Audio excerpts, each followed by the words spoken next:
ভারতীয় সঙ্গীতের পঞ্চপুত্রকে নিয়ে আমাদের আজকের এই কম্পিটিশন, যেখানে কিশোর কুমার আর ডি বর্মন, কিশোর কুমার আর ডি বর্মন, সলিল চৌধুরী, হেমন্ত মুখোপাধ্যায় এবং মান্না দে, তাদের প্রতি শ্রদ্ধা জানিয়ে সারা বাংলা থেকে প্রায় 150-200 পার্টিসিপেন্টস কুচবিহার, কাকদ্বীপ, কৃষ্ণনগর, নদিয়া, হাওড়া, কলকাতা থেকে এসছেন। উদ্দেশ্য একটাই, বাংলা গানের প্রসার ঘটানো, বাংলা শিল্পীদের আরও তুলে ধরা, এরা যে যারা পঞ্চপুত্র এদেরকে আরও উজ্জীবিত করা। দেখুন, এই বছর একটা খুব গুরুত্বপূর্ণ বছর। এখানে মোহাম্মদ রফির 100 বছর, সলিল চৌধুরী 100 বছর চলছে। যেন একটা পরিস্থিতিতে মিউজিক লাভার্স অ্যাসোসিয়েশন সারা বছর ধরে কিছু প্রোগ্রাম করছে। আজকেও এটা একটা কম্পিটিশান টাইপের করেছে। যারা গান গাইবে, কিছু গান আছে সেগুলো এদের গাইতে হবে। সেই গানে যারা ফার্স্ট, সেকেন্ড, থার্ড যারা পার্টিসিপেট করবে তাদের থেকে প্রাইজ ডিস্ট্রিবিউশন হবে।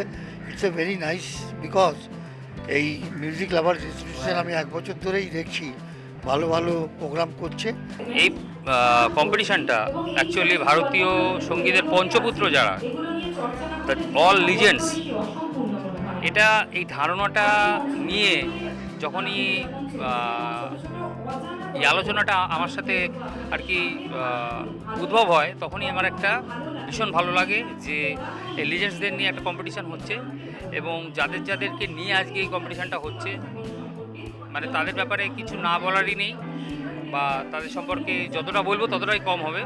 এটা শুভঙ্কর যে অনুষ্ঠানটা করে, আমি প্রত্যেক বছর এখানে আসি শুভঙ্করের কথায়, কেন আপনারা সকলেই আমাকে চেনেন যে গায়ক টোটন কুমার, কিশোর কুমারের গান দীর্ঘদিন গেয়ে আসছে, এখনও স্টিলি সেই গানই গাই, এবং সিনেমা যত গান গেয়েছি কিশোরদাকে চিন্তা করেই গিয়েছি, তাতে অনেক সিনেমা আমার গান শুনেছেন।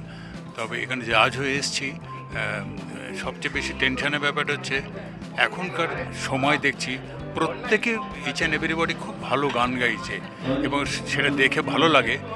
যারাই গান বাজনাকে ভালোবাসি, গান বাজনার সঙ্গে একটু আধটু করার চেষ্টা করি, গান বাজনা তো একটা বিশাল ব্যাপার, মানে একটা জীবনও বোধহয় সম্পূর্ণ নয় তাকে সঠিকভাবে চর্চা করার জন্য। তবু আমরা টুকটাক যারা একটু ভালোবাসি, টুকটাক যারা একটুখানি চর্চা করার চেষ্টা করি, তারা এরকম একটা প্ল্যাটফর্ম পাচ্ছি, সেখানে গাইবার সুযোগ পাচ্ছি।